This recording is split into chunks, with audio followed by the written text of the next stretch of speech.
Hello students, आज के नए वीडियो में मैं सभी विद्यार्थियों का बहुत बहुत स्वागत करता हूं।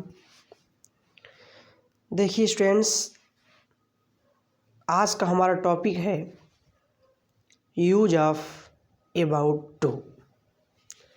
यानी कि हम लोग समझेंगे कि अबाउट टू का प्रयोग कहाँ पर किया जाएगा।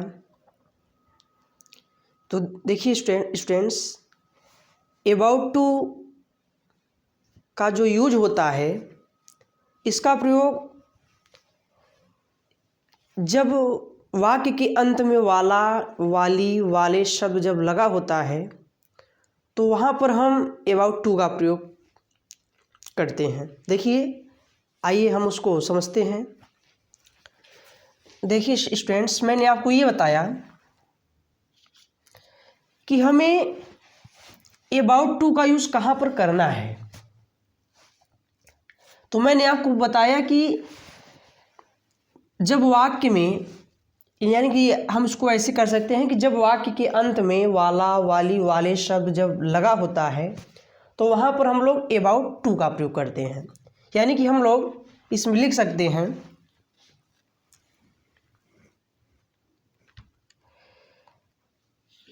जिस हिंदी, देखिए स्टूडेंट्स, जिस हिंदी वाक्य के अंत में, जिस हिंदी वाक्य के अंत में, जिस हिंदी वाक्य के अंत में वाला,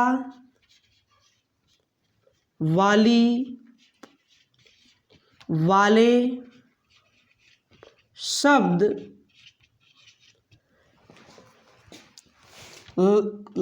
लगा रहता है, लगा रहता है।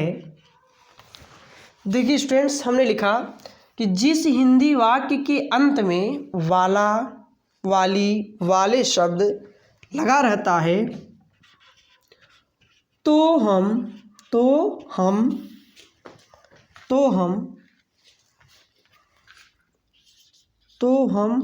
वहाँ पर अबाउट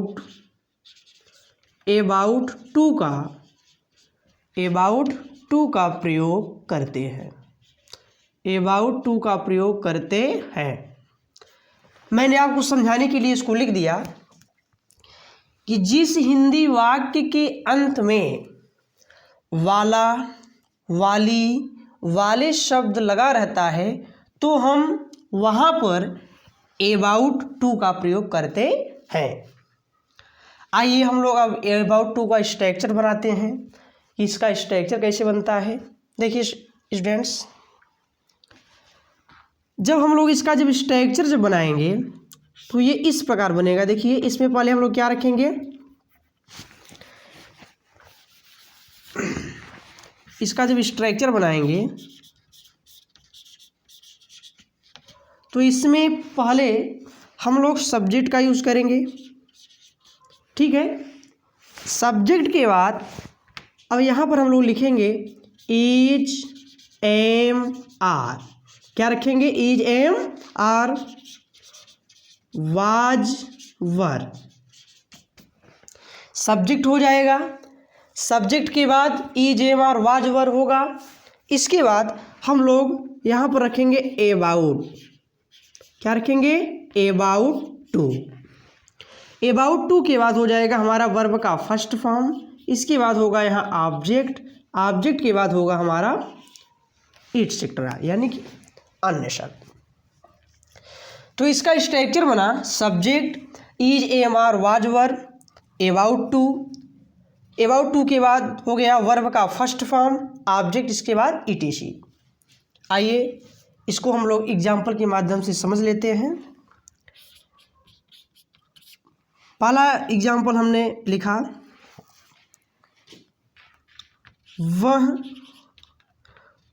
वह आगरा। देखिए स्टूडेंट्स, वह आगरा जाने वाला है। वह आगरा जाने वाला है। तो देखिए, अब यहाँ पर मैंने आपको पहचान ये बताया था, यानी कि जहाँ पर अबाउट टू का प्रयोग होगा तो मैंने आपको पहचानने का ट्रिक मैंने आपको बताया था कि कहाँ पर हम लोग अबाउट टू का प्रयोग करेंगे।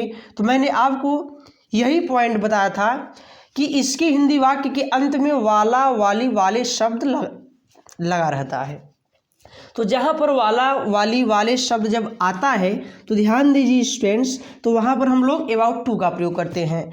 और अबाउट टू का हमने यहाँ पर स्ट्रक्चर भी लिख दिया है कि पहले आपको सब्जेक्ट लिखना होगा, सब्जेक्ट के बाद आपका is, M, R, was, were होगा, इसके बाद अबाउट टू के बाद वर्ब का फर्स्ट फॉर्म, इसके बाद ऑब्जेक्ट, इसके बाद etc हो जाएगा। अब देखिए, अब इसमें है वह आगरा जाने वाला है। अब देखो ने वाला है, इसी से आप पहचान करिए, ने वाला है, वह आगरा जाने वाला है। तो जब हम लोग इसको ट्रांसलेट करेंगे तो इसका ट्रांसलेशन हो जाएगा, देखिए ही इज, क्या होगा, he is about, he is about to, he is about to go to Agra, go to Agra.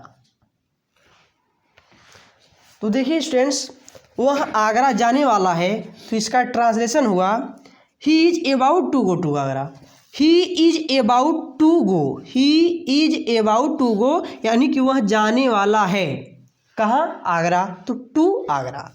He is about to go to Agra, यानी कि वह आगरा जाने वाला है। अब देखिए नेक्स्ट एग्जाम्पल, जैसे हमने यहाँ पर लिखा वह ताजमहल, वह ताजमहल देखने वाला, वह ताजमहल देखने वाला था। देखिए वह ताजमहल देखने वाला था, अब इसमें वाला आ गया है ना, तो हम लोग जब इसको ट्रांसलेट करेंगे तो यहाँ पर अबाउट टू का प्रयोग करेंगे। किसका प्रयोग करेंगे, अबाउट टू का। तो आइए इसको हम लोग ट्रांसलेट करते हैं। वह ताजमहल देखने वाला, वह ताजमहल देखने वाला था, तो इसका क्या हो जाएगा, इसका हो जाएगा ही वाज, क्या होगा, he was about, he was about to, he was about to, he was about to see the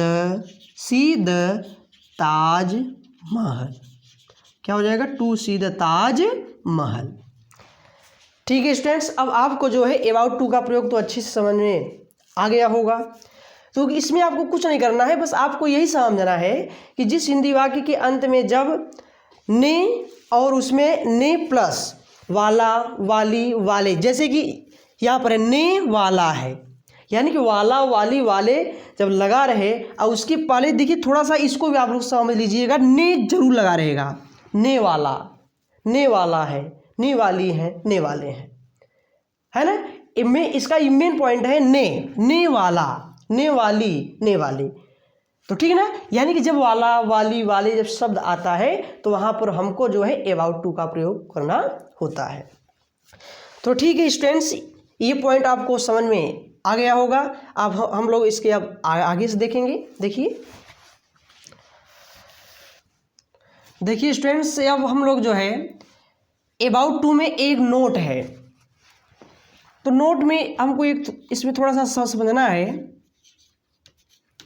देखिए अबाउट टू के बाद, ध्यान दीजिएगा, अबाउट टू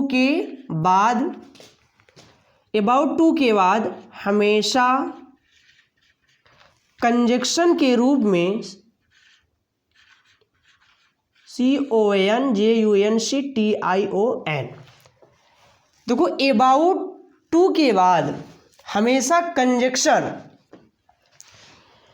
कंजक्शन के रूप में, हमेशा कंजक्शन के रूप में फेन का प्रयोग किया जाता है, WHEN, फेन का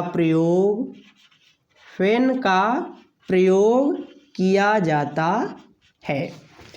अबाउट टू के बाद हमेशा कंजक्शन के रूप में हम लोग किसका प्रयोग करते हैं? व्हेन का।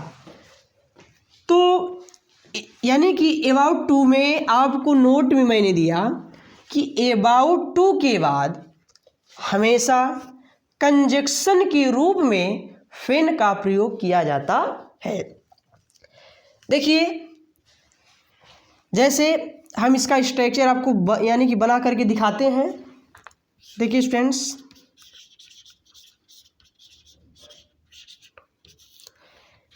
इसमें पहले हम लोग रखेंगे सब्जेक्ट। सब्जेक्ट के बाद हो जाएगा is M R. Is M R के बाद हो जाएगा वाज वर। ठीक है, यानी कि subject plus is M R was were. इसके बाद यहाँ पर हो जाएगा अबाउट।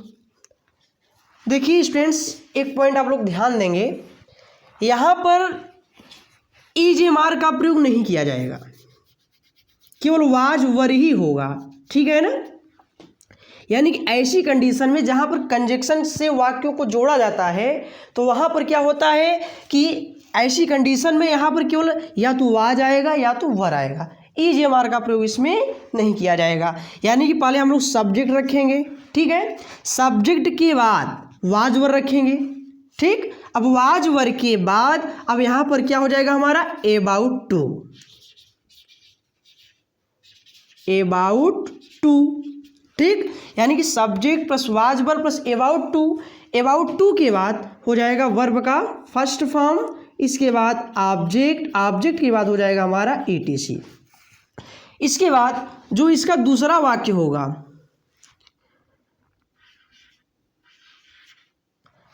यानी कि दूसरा वाक्य लिखने से पहले इस पॉइंट को आप लोग समझ लीजिए, यानी कि दूसरा सेंटेंस लिखने से पहले यहाँ पर हमको कंजक्शन का प्रयोग करना होगा।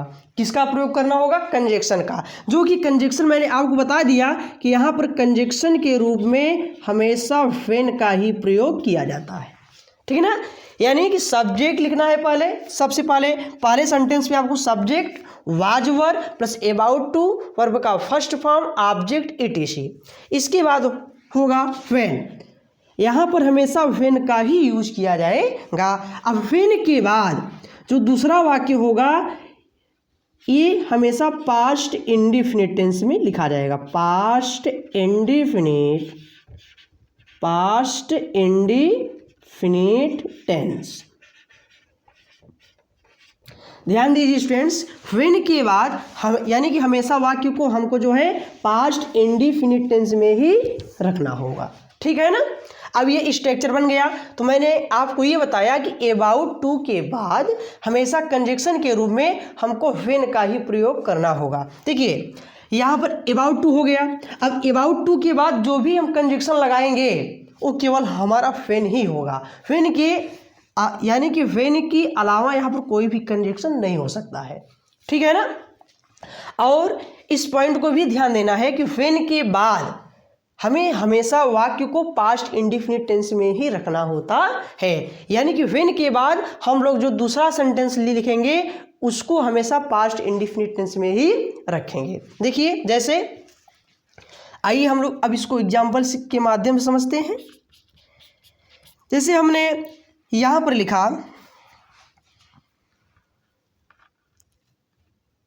जैसे हमने लिखा चिड़िया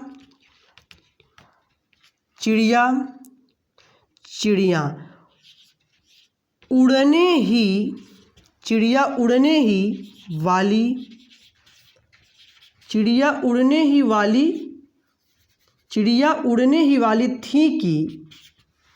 देखिए स्टूडेंट्स, चिड़िया उड़ने ही वाली थी कि उसने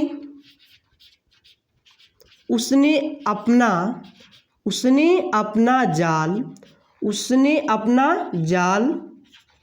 फेंक दिया। उसने अपना जाल फेंक दिया।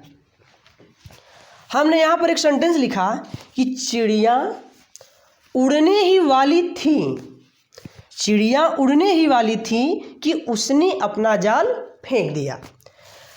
तो हम लोग जब इसको ट्रांसलेट करेंगे तो हम लोग इसको इसी स्ट्रक्चर की सहायता से इसको ट्रांसलेट करेंगे, ठीक है ना। तो यानी कि आइए हम इसको सॉल्व करते हैं, इसका ट्रांसलेशन करते हैं। चिड़िया उड़ने ही वाली थी, चिड़िया उड़ने ही वाली थी, तो ये हो जाएगा the birds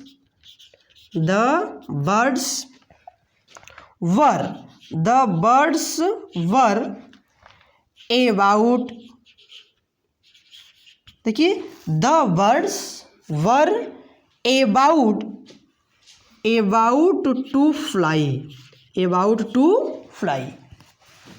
the birds were about to fly, यानी कि चिड़िया उड़ने ही वाली थी, चिड़िया उड़ने ही वाली थी की। अब यहाँ पर जब की है तो कुछ लोग सोचते होंगे कि यहाँ पर दैट का यूज़ किया जाएगा, तो मैंने आपको बता दिया कि अबाउट टू के बाद हमेशा आपको कंजक्शन के रूप में फेन का ही प्रयोग करना है।